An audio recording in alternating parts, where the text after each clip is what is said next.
নেশা কারবারিকে ধরতে এসে পুলিশ পেল আইসক্রিম। গোপন খবরের ভিত্তিতে নেশা সামগ্রী আটক করতে এসে এক যুবককে পুলিশ আটক করলেও তার কাছ থেকে উদ্ধার হলো সন্দেহজনক ছোট প্লাস্টিকের প্যাকেটে তরল ঠান্ডা পানি, যা দেখতে অনেকটা পেপসি আইসক্রিমের মতো। ঘটনা রবিবার রাতে ধর্মনগর কালাছড়া রোডের দিঘুলবাগ বড় ব্রিজে।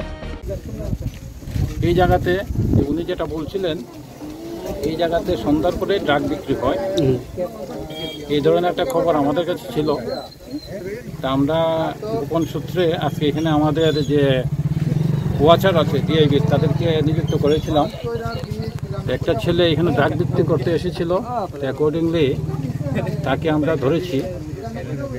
যে ড্রাগ সহকারে মোটামুটি যেটা খবর ছিল, ও স্বীকার করেছে তার কাছে ড্রাগ আছে।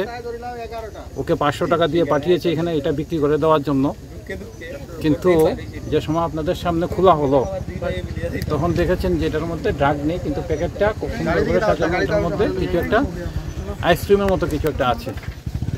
তো দেখি আমরা আইনগত ব্যবস্থা নিচ্ছি, যেটা পেয়েছি এটা কি অ্যাকচুয়ালি দেখা হবে কি আছে এটা। এটা কি স্যার পুলিশকে কি মানে বোকা বানানোর জন্য এটা করা হয়েছে নাকি? পুলিশকে বোকা না, এটা যার কাছে বিক্রি করতে এসেছিল, ও তো ওর বাড়ি আসাম থেকে ও এসেছে এখানে বিক্রি করার জন্য। তো যার কাছে বিক্রি করতে এসেছিল, যদি হয়ে থাকে, তাই যদি এটা ড্রাগ না হয়ে থাকে, সেক্ষেত্রে তাদেরকে বোকা বানানোর জন্য এটা এনেছিল। আর যাকে আটক করা হয়েছে